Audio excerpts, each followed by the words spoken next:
A Caixa está financiando bastante. Olha, mais de 107 mil imóveis financiados nos últimos tempos. Sem falar que ela tem uma carteira, olha, de milhares de contratos, né? Milhares não, milhões de contratos, mais de 6 milhões de contratos.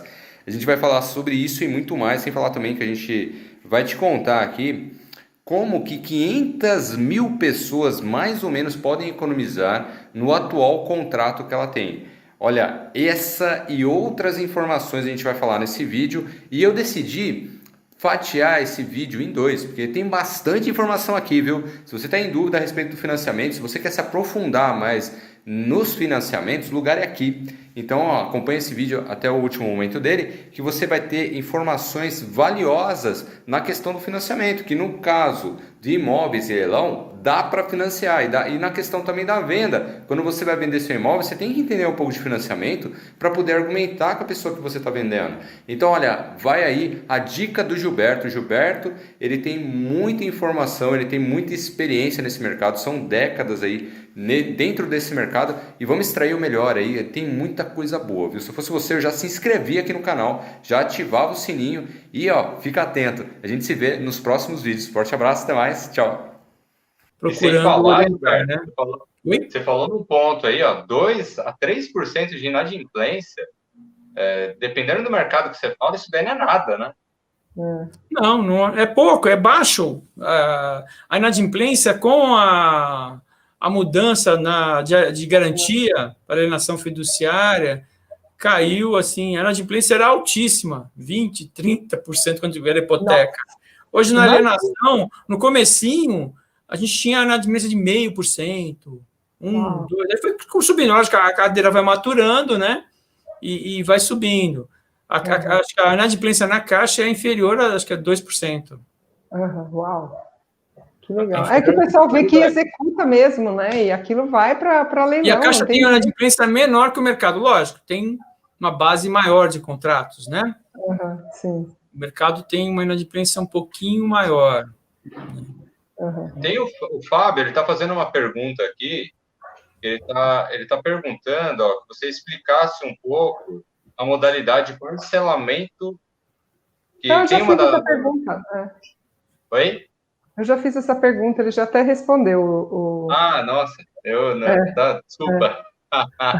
Ele só perguntou CCI, talvez ele não entenda o que é CCI. Se você puder explicar bem rapidinho, Gilberto, a CCI, ela é um papel que o banco lastreia aquele contrato para ele poder vender no mercado secundário de crédito, né? Então, você pega, junta uma tranche, né? Você que conhece bem o mercado financeiro aí, e você oferta no mercado e vem investidores para poder comprar aquele papel. Então, o papel, aquele contrato, migra de um banco para outro, até para o investidor, geralmente tem um banco envolvido aí, uma securitizadora envolvida nisso.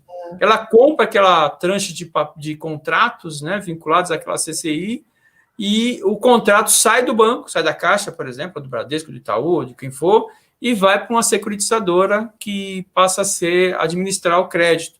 E o investidor aplica no papel. Hoje é importante, como eu estava falando no começo, a Selic hoje está a 2%. O rendimento de qualquer aplicação financeira está abaixo disso. E ainda tem imposto de renda em cima disso. Ainda tem imposto de renda. Tem imposto de renda. Então, você pode aplicar nesse tipo de papel e ter um rendimento maior. Porque a taxa de juros média hoje está em torno de 7, 7 e pouco. Mas tem papel com 8, 9. Então, essa diferença aí, o spread, dá o spread para o investidor poder aplicar e ter um rendimento melhor. Sim. É uma forma também de ter um rendimento melhor do que esses 2%, né? Isso, exatamente. Só que o mercado no Brasil está muito embrionário para crescer, né? É verdade. Eu trabalhava na área que fazia isso. Eu trabalhava todos esses procedimentos, tal, né? Na minha área tinha. A Caixa chegou a securitizar alguns papéis, mas foi. Não, ia para o regulamento do Banco Central, você tinha que continuar no balanço, complicou um pouco. Depois de 2008, com a crise lá dos Estados Unidos, lá do subprime, piorou um pouquinho. O Banco Central apertou um pouquinho esse regulamento aí para... E eu acho que até hoje não está muito assim precisa simplificar mais esse processo. Acho que isso é importante também. Mas esse presidente do Banco Central, ele é porreta, ele vai chegar lá, ele vai dinamizar, né? Você vê o Home Act, ele está estimulando, tem várias coisas que estão sendo estimuladas. E a questão que a gente falou antes, hoje, esse FH e esse FI, hoje não tem diferença de juros, né? Você tem diferença de limites e algumas coisas aí, o resto é igual. Que são importantes, no fundo, né? Sim. Ô, Gilberto, vamos para a prática. Você deixou um slide aqui que está os números aqui. Então, isso aqui é legal para caramba, que é o mundo de hoje, né? Que estimula o cliente a fazer a portabilidade, né? Recentemente, o Banco Central informou aí que tem mais de 500 mil contratos com taxa de juros superior ou igual a 10%. Olha a taxa média hoje, em torno de 7%. Aí fiz uma continha aí, só para o cliente, tanto quem está financiando hoje, para ter uma ideia de quanto que ele, algum tempo atrás, pagava de prestação e quanto ele vai pagar hoje. Olha como o mercado cresceu. Essa queda da Selic, a taxa de juros, embora não subiu não desceu na mesma proporção da Selic, mas desceu bastante, né, gente? A gente tinha uma média de em torno de 11%, hoje tem em torno de 7%. E olha a economia que o cliente faz.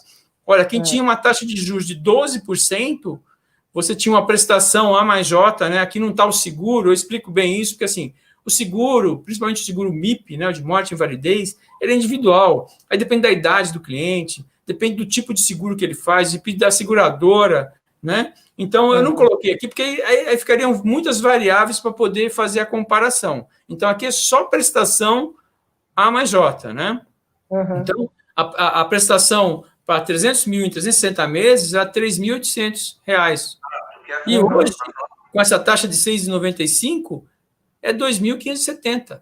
Ou seja, R$ 1.200 a menos. Muita coisa. É muita coisa. É 32% de queda. Logicamente, quem tinha a taxa de 10, a gente até tem essas tabelas, mas não está aqui, mas eu fiz várias comparações para poder ilustrar, né? Esse é o trabalho que eu falei anteriormente, de consultoria para o cliente, para ele buscar melhores condições, né? Para principalmente quem já tem financiamento, né? E paga uma taxa dessa, de conseguir melhores condições por meio da portabilidade. E o cliente que está chegando agora no mercado, para ele ter uma visão de que, olha a condição dele comprar. O momento, hoje, em termos de financiamento, é um momento ímpar. Nunca tivemos condições como essa para o cliente financiar. Não vamos dizer que essas condições vão ficar as mesmas durante o tempo, a gente não tem essa garantia. Mas hoje você tem a menor taxa de juros de crédito imobiliário que já existiu. E olha que eu estou desde 81, hein? Você tem propriedade para falar, né? Ô, Gilberto, mas você tem sinais no mercado, né? Você acabou de falar agora, né? A reunião dos ministros lá deu um alvoroço aí na previsão da taxa futura, né? Então, você tem algum sinal de fumaça aí, né? Então, exatamente. Toda semana, toda segunda-feira, o Banco Central solta o relatório Focus. A Márcia deve conhecer aí, né, Márcia? Sim, então, com certeza. Há algum tempo, uma semana atrás, se eu não me engano, a projeção da Selic para 2023 estava em 5,5%. Essa é uma previsão de mercado, não é do Banco Central. Todos os bancos, os gerentes, os economistas dos bancos vão lá e preenchem uma planilha e vai para o Banco Central até sexta-feira, e na segunda-feira ele divulga esse relatório Focus. Amanhã a gente vai ter esse relatório, a gente vai ter a ideia de como que vai ser, né? Então, a projeção, eu ouvi já a gente do mercado falando que na sexta-feira já foi para 7%, de 5,5% para 7% em 2023. Então, há uma previsão de que a Selic possa subir um pouco quando a economia começar a aquecer mais, né? Quando o PIB der sinais de recuperação, né? É natural que se tenha um pouco mais de inflação e, em tese, o Banco Central, para regular o mercado, deve subir um pouco. Já para o ano que vem, já está estimado em 2,5%, por aí, né? É o que o mercado estima, né? Mas é tudo estimativa, né? Mas o banco, quando vai precificar a área financeira do banco, você que trabalhou lá, utiliza isso como referência, né? Como inteligência para poder precificar a taxa de juros. Gilberto, vamos falar um pouquinho da SBPE? Vamos.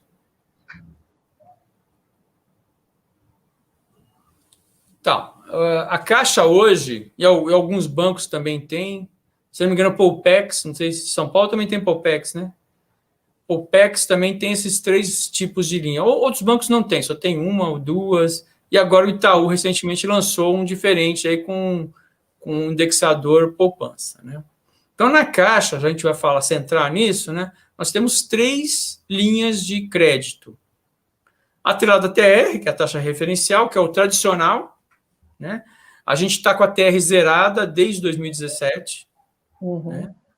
Então, hoje, no contrato com a TR, você não tem correção nenhuma. Né? Mas não é garantia. Se a Selic voltar a subir, ela pode voltar a subir. Né? Mas a de grande diferença é que a TR, historicamente, ela é inferior à variação do IPCA. Sempre esteja abaixo, né? É verdade. Ela não regula alguns momentinhos só. Alguns momentos. Então, quando a pessoa vai pensar em comparar, tem isso. A TR, ela tende a ser menor que o IPCA. Então, é a linha tradicional. Todos os bancos têm. Você compara mais fácil as condições de financiamento com os demais bancos. Tá? E você tem agora, a partir do ano passado, né, se não me engano, a Caixa criou, né, o presidente lá da Caixa fez questão de criar a questão do indexador IPCA. Mas ele pensou em termos de securitização, de vender o papel. Né? Eu acho, na minha opinião pessoal, né, que o IPCA não é um índice de mercado imobiliário. Verdade. Não é. Muito volátil, né? Mas foi colocado esse índice. Eu acho assim, por exemplo, o que o Itaú fez, assim, mais adequado, vamos dizer, né? Porque a variação da poupança, que é o funding voltando a falar de funding, é o fundo que garante os financiamentos aí, né? A poupança, basicamente, o recurso do SBPE é poupança. Então, o que ele fez? Ele fez uma taxa de juros mais a variação da poupança. O IPCA, assim, nós tivemos esse ano aqui uma coisa assim diferente, né? Porque nós tivemos 2 meses aí com um índice negativo do IPCA. A economia estava fraca, né? Então é surpreendente. Nós chegamos a ter uma taxa anualizada de menos de 2%, né? Então, para quem fez o contrato, é um alívio danado, né? Porque você tem uma taxa de juros menor. Ela pode variar de 2,95 a 4,95. Daí, Márcia, aquela importância que a gente estava falando antes. A diferença, quem consegue 3% no IPCA? Aquele cara que tem relacionamento com o banco. É isso que eu ia comentar com você. Quem está chegando de paraquedas agora não vai pegar o 2,95. É verdade. Tá? Então, tem a ver com relacionamento, tem a ver com o volume de negócios que o cliente tem no banco. Então, quando o cliente vai escolher também, essa é uma variável importante, para o investidor também. Né? Então, ele consegue condições melhores se ele tiver relacionamento com o banco. Tá? Eu oriento, a quem me procura como consultoria financeira, que o IPCA, com essa taxa em torno de 3%, é uma taxa boa para quem pretende liquidar rápido o contrato. Então, como vocês falaram aí que os investidores tendem a querer pegar o imóvel, fazer uma reforminha, ou alugar o imóvel e depois vender e pegar o lucro e reinvestir, eu acho que é uma boa alternativa se for 3, 4, 5 anos de financiamento. Acima disso, é aquela coisa, é um risco que é possível de se correr. Né? A Selic, desculpe, o IPCA, ele tem uma tendência aí no relatório Focus em torno de 3% a 3,5%. Não vai subir muito mais que isso nos próximos anos. né? Então, que é uma taxa razoável, né? A gente já teve inflações muito maiores que isso, né? É uma inflação até, vamos dizer aqui, de primeiro mundo, mas é uma boa taxa para o Brasil, né? A gente tem que criar essa cultura de querer menos, de querer, assim, a economia moderna, a economia desregulamentada. Eu penso assim, né? Então, eu acho que o IPCA é uma boa, mas para quem pretende fazer no mais curto prazo. Sim, tá? é verdade. Já o isso é uma dica super importante, né? O pré-fixado é aquela coisa. A taxa de 8%, quem conseguir com relacionamento e tudo mais, só que o prazo é 10 anos só de financiamento. Diminui. Por quê? Porque o banco está aquela coisa, a Selic, a projeção já vai subir, entendeu? Então, ele está fazendo com o olho nesse sentido. Então, só consegue 8%, mas o cara tem que financiar 120 meses. Então, é também uma opção, mas aí depende da pessoa. Poucas pessoas têm feito, pelo que eu assim, tive de notícias. Não é muito assim, atrativo, né? mas tem gente fazendo, viu? Tem gente que faz. A pessoa mais tradicional, que não quer variação, que quer saber quanto que ele vai pagar. Né? Então, aquele cliente que tem esse perfil, de repente é uma boa saída. Ele vai saber quanto que ele vai pagar. Inclusive, dá para fazer uma planilha no Excel do começo ao fim do contrato, com garantia que vai ser aquilo, né? Então, é isso. Acho que basicamente o que a gente tem, as 3 linhas de financiamento, que a pessoa tem que pensar o que é melhor para ele naquele momento, né? De acordo com quem vai ficar mais tempo, assim, eu sugiro que fique no tradicional vinculado à TR. Está desligada na tomada. Eu estou vendo aqui um slide seu que está bem interessante, viu? Você colocou todos os passos de um financiamento. Que legal. Deixa eu colocar ele aqui. Tá bom.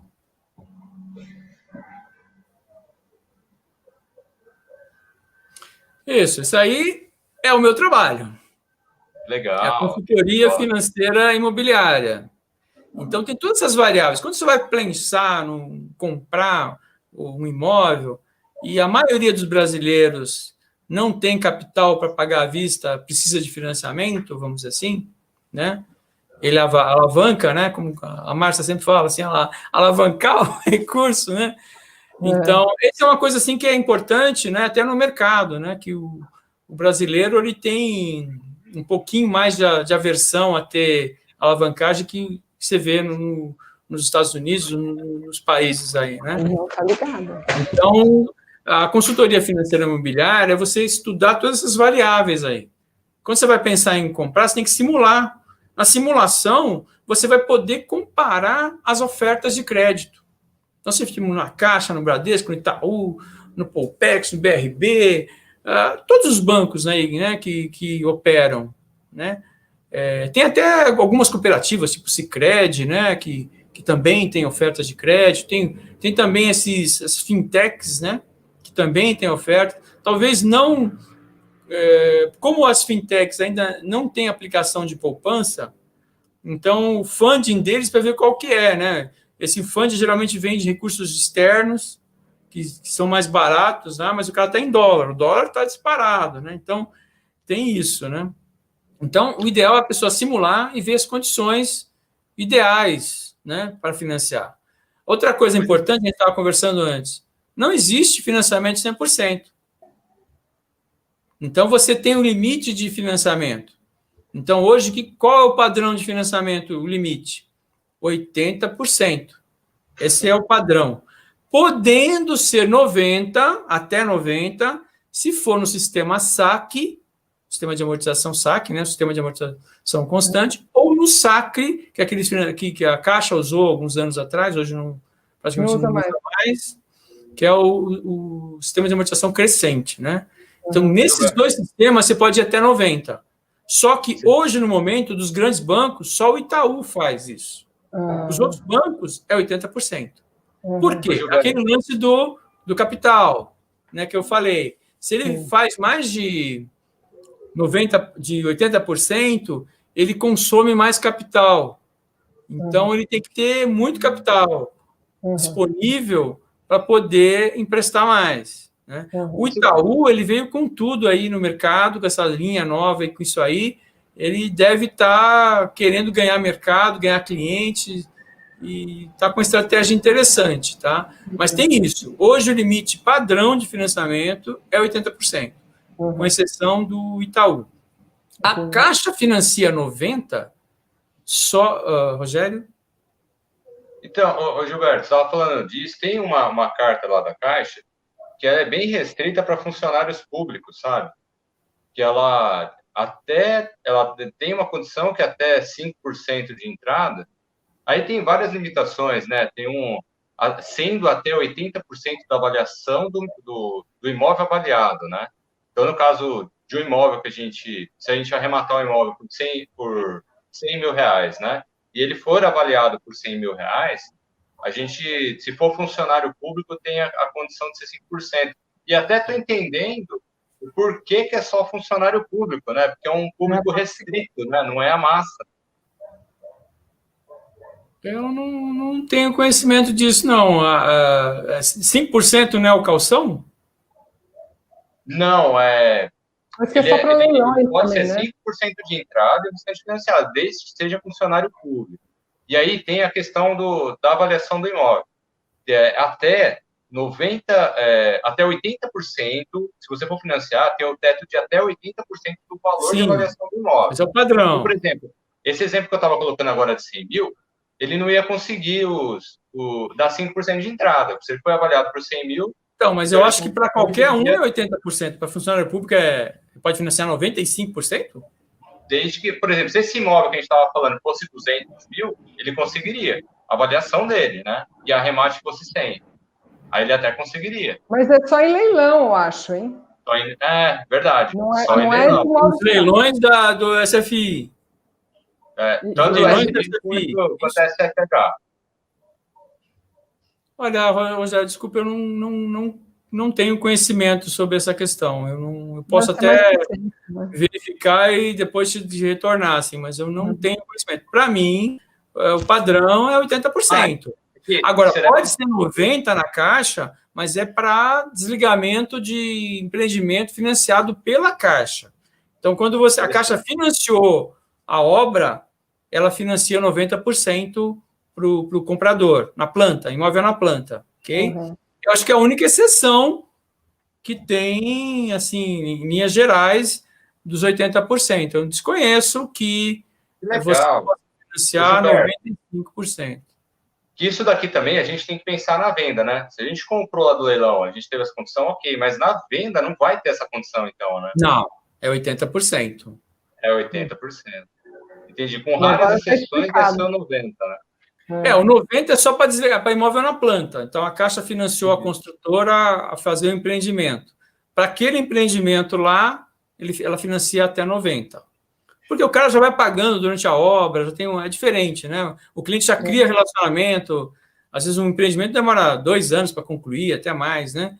Então, ele já está ali com o imóvel na planta, no desligamento financia até 90%. Tá. Agora, eu desconheço isso aí, eu posso até investigar e dar um retorno. Não, legal. E a gente até já está até com um processo em andamento, que vai ser dessa forma, e por isso que eu estou te passando, assim, a gente até fez essa comparação, na hora que eu estava falando com a gente, ela pegou, olhou o normativo, né? Ela falou, peraí, Rogério, quanto que foi avaliado esse imóvel? Aí eu falei, 116. E ele arrematou por uns 77, mais ou menos. Aí falou, então como ele arrematou por 70, foi arremate mesmo? Eu falei, foi arremate. Aí eu falei, então beleza, dá para ser 5%. Como a pessoa é funcionária pública, né? 5% o quê? Eu não entendi. 5% de entrada e o restante financiado. Tá. Não, mas o limite aí é sobre o valor de avaliação. Se é 117 mil... Não, mas aí... 20%... Você tem as duas coisas, né? Você tem a avaliação do imóvel e se ele é funcionário público. Porque se não fosse, não seria dessa forma. Tá. Eu não tenho conhecimento desse detalhe aí. É coisa nova, eu não desconhecia isso aí. Eu posso analisar com mais critério aí e te retornar. Eu não tenho conhecimento. Viu, Gil, tem uma pessoa aqui que é o Renan, ele está fazendo um comentário, ele fez uma pergunta, né? Ele já fez o MCMV, né? Minha Casa Minha Vida, e ele quitou há uns 4 anos atrás. Ele pode utilizar de novo essa linha de crédito? Não. Uhum. Então, é exclusiva. Minha Casa Minha Vida é uma vez por CPF ou família. Uhum. Então, se você financiou, uma coisa que acontece muito aí, às vezes você financia e usa o seu filho para completar a renda. Uhum. Depois ele não pode usar. Aí o seu filho não vai poder mais fazer o Minha Casa Minha Vida. Uhum. É uma vez só. Uhum. E o verde e amarelo também está nesse sentido, 10 anos, né? Está diferente, não está... Está nos últimos 10 anos, não pode ter tido subsídio ou programa. Né? Entendi. Aí outra coisa. Dependendo da faixa de renda dele, como a gente falou anteriormente, com renda acima de 4 mil, o SBPE tem melhores condições hoje do que o Minha Casa Minha Vida. Ah, que bacana, né?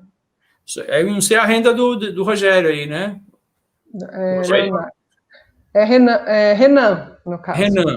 Precisa ver a renda dele. Se a renda dele for acima de 4 mil, o SBPE tem condições melhores que o Minha Casa Minha Vida faixa 3. Ah, então vamos torcer para ter uma renda boa, né? Não, eu estou dizendo assim, é que o Minha Casa Minha Vida, em tese, hoje Casa Verde e Amarela, ele tem as menores taxas de juros que o Funding FGTS, né? Até o Casa Verde e Amarela, em algumas regiões, em algumas faixas de renda, diminuiu um pouquinho. É pouco, mas diminuiu um pouquinho, né? Porque, assim, o recurso do Minha Casa Minha Vida é lastreado nas contas de FGTS. Para o trabalhador, ele recebe 3%. Uhum. Né? Então, o banco paga, a Caixa, o Banco do Brasil, por exemplo, que pegam, eles pagam 6% de juros ao fundo para poder financiar. Então, é muito regrado isso, inclusive, até para o banco poder ter uma margem, ele recebe antecipadamente um subsídio para poder bancar, porque assim, é isso que acontece, que é louco, né? O cara paga 3, paga para o fundo 6, como é que você vai financiar 5? Como tem faixa? Então, só que aí existe uma remuneração do banco para bancar isso aí. E está mudando, que antes o banco recebia isso à vista, e com o Casa Verde e Amarela ele vai passar a receber de forma parcelada. Então, isso, em tese, vai aumentar o custo do banco. O banco vai ficar mais apertado em termos de rentabilidade para financiar o Minha Casa Minha Vida. Isso é bom e ruim? É bom porque disponibiliza mais recursos para emprestar, mas difícil você atrair um banco privado, por exemplo, para financiar. Se você quer ter concorrência, não tem, porque nenhum banco privado vai querer assim, trabalhar com esse nível de amarramento aí, né? Isso é complicado. É isso aí. Ô Gilberto, ó, bem rapidinho aqui também, porque a gente já está, né, um tempinho. Aí ele fala de consórcio, né? Ele fala de tem peraí, que alguém perguntou que já subiu aqui a pergunta. Sobre a possibilidade de utilizar o consórcio, né? A gente entende aqui que o consórcio, ele acaba... Você tem que fazer um consórcio bem maior se você quiser dar o lance, né? Eu trabalhei em consórcio tambm, né? E aí... Não, é possível, mas o problema é a burocracia do próprio consórcio, né? Você tem que estar já com a carta aprovada. Um lance com a carta de contemplação, né? E se o consórcio aceitar, não tem problema nenhum. Aqui a diferença básica do consórcio, você não paga juros, mas você paga uma taxa de administração, né? Então, o consórcio, eu acho assim, muito vantajoso para quem pega contemplado no comecinho e você já pega a coisa, aí fica bom. Agora, você ficar pagando todo mês para você chegar lá no fim, é melhor você guardar o dinheiro, aplicar, né? Exatamente. Não pagar taxa nenhuma para ninguém, né? É verdade. Ô, Gilberto, no consórcio, eles falam que não tem juros, né? E você me corrige se eu estiver errado, né? Que na questão do consórcio, confesso para você assim que eu tenho que aprender bastante.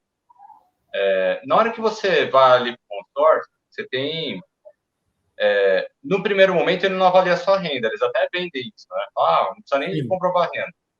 Aí você vai lá e entra no consórcio. Na hora que você for contemplado, você tem que apresentar renda, né? Sim.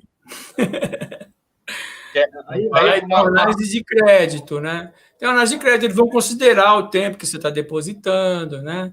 Aí é uma questão, assim, que eu também, como não trabalhei com isso, eu tenho ideia de que eles fazem uma avaliação e querem. Fica diferente. Eu vou emprestar dinheiro, tem que ter garantia, né? Que senão...